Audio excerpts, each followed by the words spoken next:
Is it 9 o'clock in the morning right now? Yes, it is. Do I have lights on? Yes, I do. Which means I'm back in England. Hello. Today I kind of want to talk about a serious topic, which is socializing in university.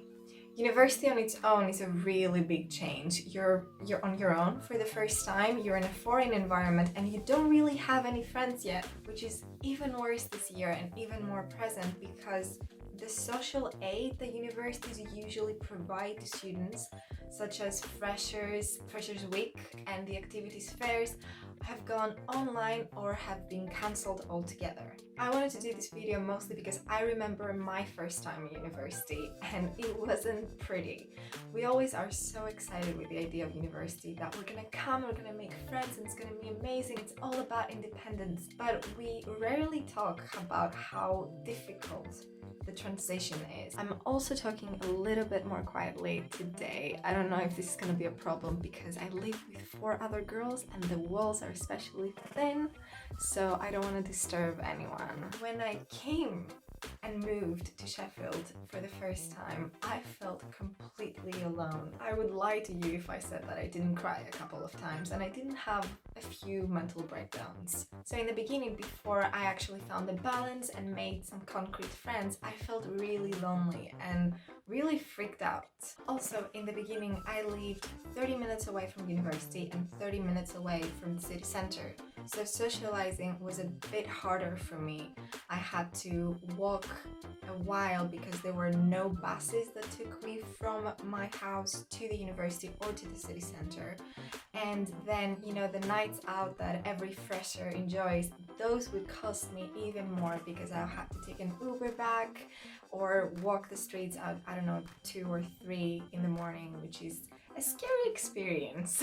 Quickly, not socializing, but going out at night became more of a very expensive chore than a fun experience, and I limited that, so I always felt really paranoid about missing out and really lonely, thinking that because I couldn't go out as much, I would not be able to make those friendships that every other student would have. This year, it's even worse because students have even lost the option to go out and socialize since, as I said, activities fairs and Freshers Week have been either cancelled or gone online. I really wanted to make a video with some options you might have and some solutions because you might feel lonely, but in reality, you're not alone. There are so many things to do, there are so many options and so many ways to socialize because we have the internet and the internet gives us so many options, and universities have really done some good job and have tried to bring online activities and all of that. So let's get to it.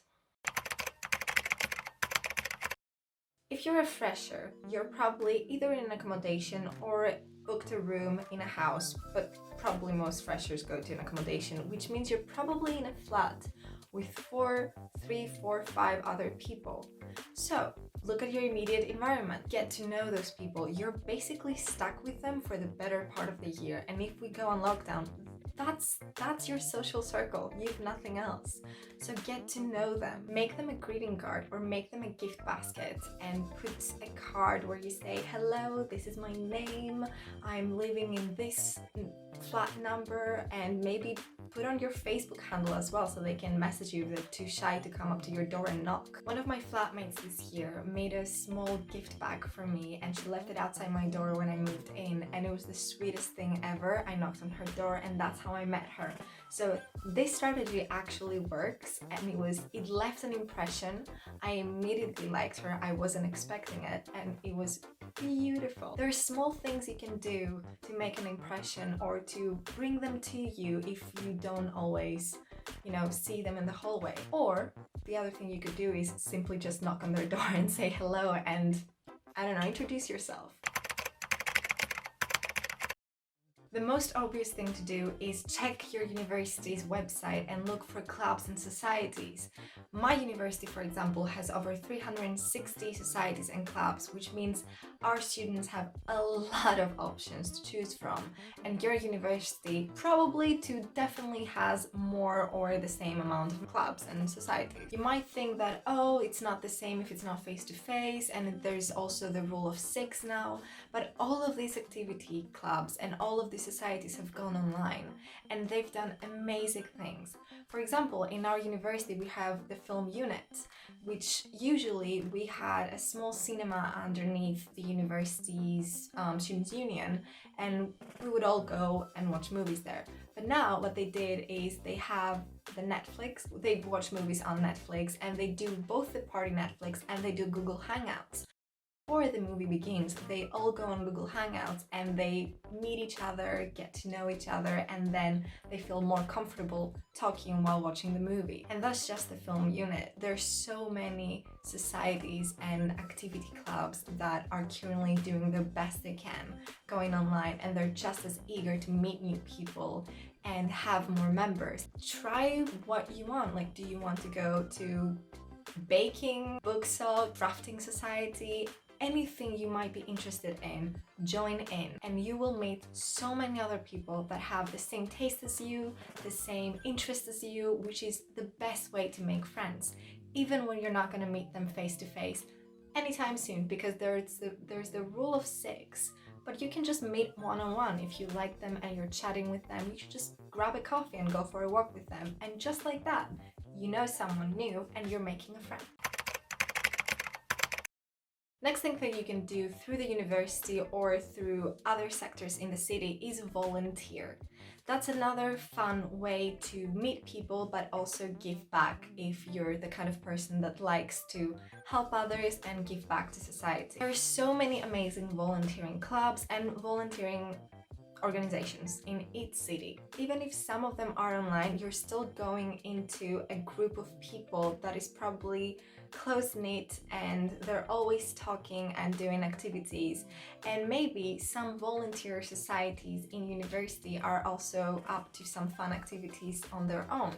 For example, in my university we have BUMIT, which I think a lot of universities in the UK do. And BUMIT is usually a hitchhiking charity type of thing. So every year I think they arrange like 2 trips, and they go hitchhiking to a different country, and they're fundraising on their way there. But this year, because they've gone online, I know that during the summer they kind of made Skype calls or Zoom calls with people from different countries, and that's how they hitchhiked. And I think they're doing the exact same thing this year, or something along those lines. I might be confusing it because I didn't take part. But there's so many volunteering societies and charities that are doing things online, and it involves talking to people and meeting people, or even going there and helping, providing you have the appropriate equipment to protect yourself, like masks, gloves, and all of the things that you need. Another thing that is often really obvious, but we do not use it or we do not think of using it, is the group chat that every year has. So when you start university, you're probably inserted into a page on Facebook for your year, and you start a group chat, and that group chat is all of the students of your course for the next 3 years. I know mine is we have some interactions, but others are more active, and that's also a great way of knowing who is in your course, so you can reach out to them, because you're not going to be seeing them as much face to face, and it might be nice to know someone from your course who will be studying the same thing, and maybe you could arrange some study dates, because as much as you might want to meet your flatmates or everyone else, meeting someone from your own course is just as important and just as fun. So go ahead and take the leap, because those are the people that are gonna get you through boring lectures or really big exams and assignments. Like the texting between you two, it's gonna be like what gets you through some of the assignments. It is also important to know that loneliness might not come straight away, but might become a side effect of being cooped up in your room for a long while, because as we said, this year most classes are either online or with a limited face-to-face time.